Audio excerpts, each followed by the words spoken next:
Halo, kembali lagi di Hukum Media Channel bersama saya Muhammad Insan Kamil. Masih di acara seminar mengenai potensi dan mitigasi kriminalisasi in-house counsel dalam industri perbankan. Di samping saya ada Bang Hafardi selaku Ketua Asahi dan juga salah satu yang memprakarsai seminar ini, Bang ya. Ya, betul. Gimana kabar, Bang? Baik? Baik, alhamdulillah. Baik ya, Bang ya. Bang, ini kan kita lihat seminarnya atau FGD ini sukses dan bisa dikatakan sebagai terobosan lah ya. Tapi menurut Abang mengenai in-house counsel yang tadi dibahas, menurut Abang apakah kriminalisasi yang terjadi terhadap in-house counsel yang tadi udah dibahas di seminar ini terjadi karena faktor tekanan dari atasan atau memang dari faktor lain menurut Abang? Oke. Tadi seperti yang saya sudah sampaikan di pemaparan. Jadi kriminalisasi ini seharusnya tidak dipandang hanya di satu sisi saja, Oke. in-house counsel. Tapi ini ada pintu masuknya gitu kan. Pintu masuknya siapa gitu. Pintu masuknya dalam hal ini kan sebenarnya dari direksi dulu. Kenapa? Karena direksi yang bertanggung jawab terhadap pengurusan perseroan. Nah, dari direksi itu nanti akan bisa berkembang kemana-mana. Dalam kasus yang terjadi sekarang ini kan memang tanggung jawab itu bisa beralih, bergeser gitu ya, ke in-house counsel gitu. Nah, ini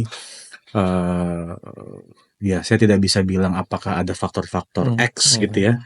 Yang pasti kemungkinan-kemungkinan itu harus bisa diantisipasi dengan batasan tanggung jawab, khususnya batasan tanggung jawab in-house counsel dalam menjalankan tugasnya. Oke. Betul. Tapi fenomena yang terjadi kriminalisasi terhadap in-house counsel tadi, Mbak Kenny dan juga ada salah satu in-house counsel juga di Medan, Bang Luis, anggota AI juga, Bang, mengenai terkena juga pidana juga karena menuliskan atas nama. Tapi menurut Abang, apakah fenomena ini tuh karena kurangnya pengetahuan terhadap in-house counsel atau memang ada dorongan lain menurut Abang? Sebenarnya begini, kalau merujuk ke Undang-Undang PT itu sudah jelas gitu ya, siapa yang bertanggung jawab terhadap jalannya perusahaan, terhadap suatu keputusan perusahaan. Itu di pasal 92, pasal 97 Undang-Undang PT, pihak yang bertanggung jawab adalah direksi gitu. Dan tentu dalam kaitannya hubungan antara direksi dengan karyawannya, dalam hal ini in-house legalnya gitu ya, ini yang tentu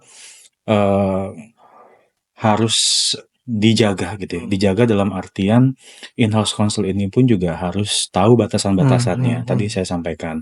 Jadi posisi yang diberikan oleh in-house counsel kan tuh sifatnya advising gitu ya, atau pendapat.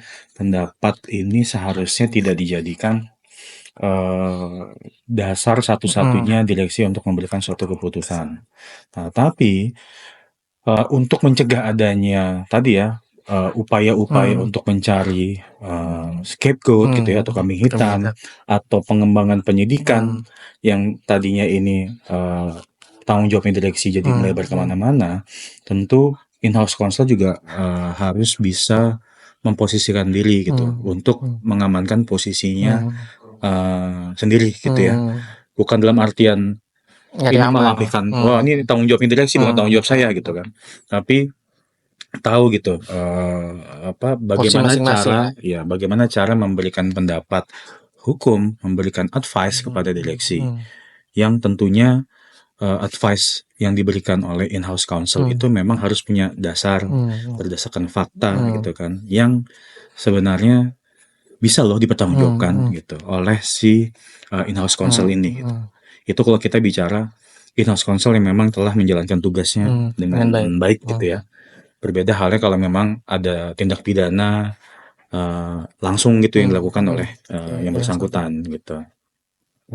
Bang, tapi kalau dari Abang sendiri, bagaimana cara untuk meminimalisir kriminalisasi terhadap in-house counsel tuh gimana? Oke, untuk meminimalisir tadi saya sudah sampaikan juga, Ada beberapa cara gitu ya. Yang pertama tentu harus mengedepankan GCG gitu, Good Corporate Governance, karena kita bicara hukum aja nggak cukup, harus mengedepankan Good Corporate Governance, tata kelola perusahaan yang baik gitu ya, untuk lebih berhati-hati dalam memberikan satu keputusan. Itu satu. Yang kedua, tentu yang paling penting juga sebagai dasar pembelaan adalah SOP gitu, Standard Operating Procedure, manajemen risiko yang perlu dibuat kalau memang belum ada dan diterapkan gitu kalau memang sudah ada, atau atur sebaik mungkin gitu ya, tentang bagaimana memanage suatu risiko gitu, khususnya terhadap keputusan-keputusan yang akan diambil yang punya risiko hukum gitu.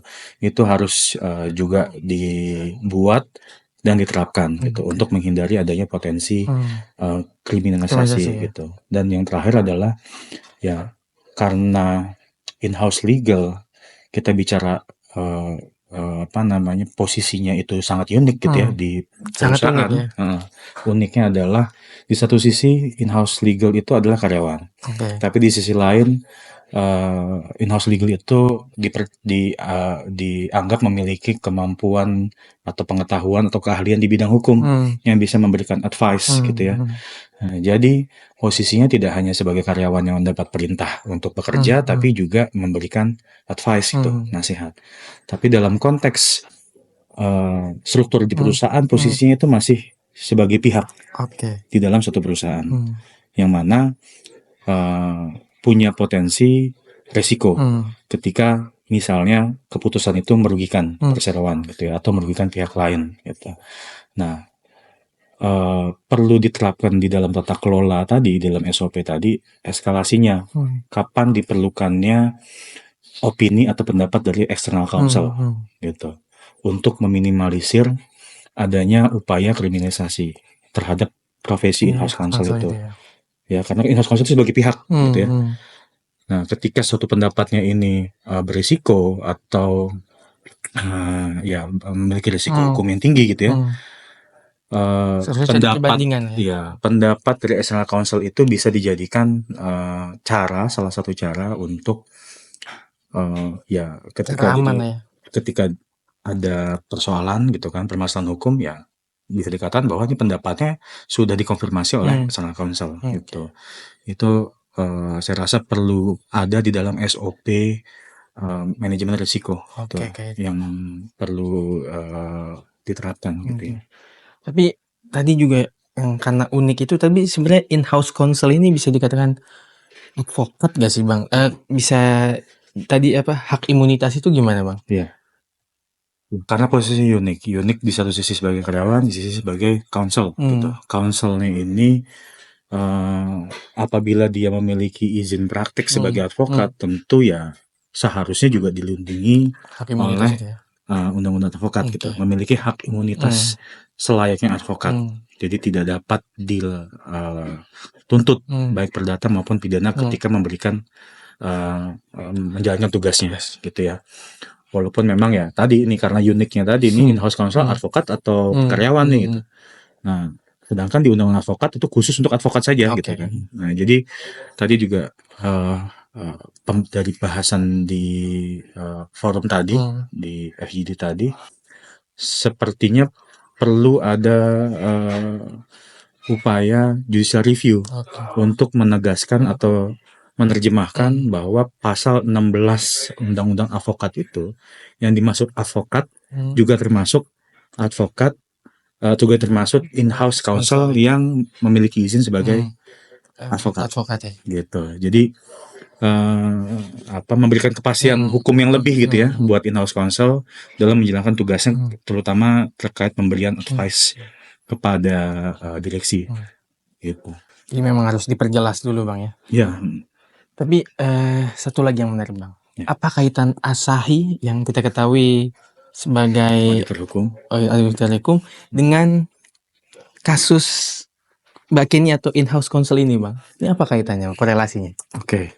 Korelasinya tadi kita bicara ada external counsel yang sifatnya mandiri ya, independen, objektif, dan bebas dalam memberikan suatu pendapat gitu. Dan posisi auditor hukum inilah yang mungkin bisa jadi salah satu cara untuk memberikan suatu keputusan sebagai dasar pertimbangan perseroan untuk memberikan untuk mengambil suatu keputusan atau kebijakan gitu. Jadi sesuai undang-undang PT kan direksi wajib memperhatikan prinsip kehati-hatian ya, fiduciary duty-nya ada gitu. Dan salah satu fiduciary duty-nya adalah ya tadi ini ada satu peristiwa memerlukan pendapat dari ahli. Ahlinya itu siapa? Ahlinya bisa external counsel. External counsel itu siapa? Ya bisa ahli akademisi, bisa advokat, bisa juga auditor hukum gitu. Sebagai dasar ini pendapatnya sifatnya independen, objektif, dan seharusnya dapat pertanggungjawaban. Jadi kalau ada persoalan hukum, baik direksi, in-house counsel bisa rely kepada external counsel itu, gitu, termasuk auditor hukum. Gitu sih. Jadi teman-teman kalau ada yang lihat gelar CLA itu, nah, ini ketuanya. Oke Bang, sebelum kita tutup, harapan Abang untuk in-house counsel ke depannya supaya tidak ada kriminalisasi lagi. Ya, harapan saya untuk in-house counsel sebaiknya bersatu padu ya. Ini FGD yang perdana, antusiasmenya lumayan ya, sangat nggak lumayan lagi ya, full house tadi, dan juga ada yang di Zoom juga ramai. Jadi sebaiknya lebih diperkuat dengan ya tadi ya, bersatu padu. Tadi sudah disebutkan dari komunitas sendiri ya, komunitas ini harus dilegalkan lah gitu, supaya ya tadi kalau kita bicara judicial review ya harus ada legal standingnya kan, siapa yang bisa mengajukan ini gitu. Jadi harapannya semoga para in-house counsel ini, terutama ya kalau kita bicara yang sekarang perbankan ya, perbankan bisa berkumpul untuk mengukuhkan ini dan menerapkan standar-standar bekerja gitu yang bisa dijadikan landasan para anggota in-house counsel di komunitas ini gitu. Itu sih. Berarti nanti kita tunggu seminar atau VG di berikutnya Bang ya. Pasti ada nih Bang ya. Pasti ada. Pasti ada. Terima kasih Abang atas waktunya. Thank you. Makasih banyak. Semoga kita ketemu lagi di seminar berikutnya Bang ya. Kita pasti undang hukum ID. Bye bye. Terbaik.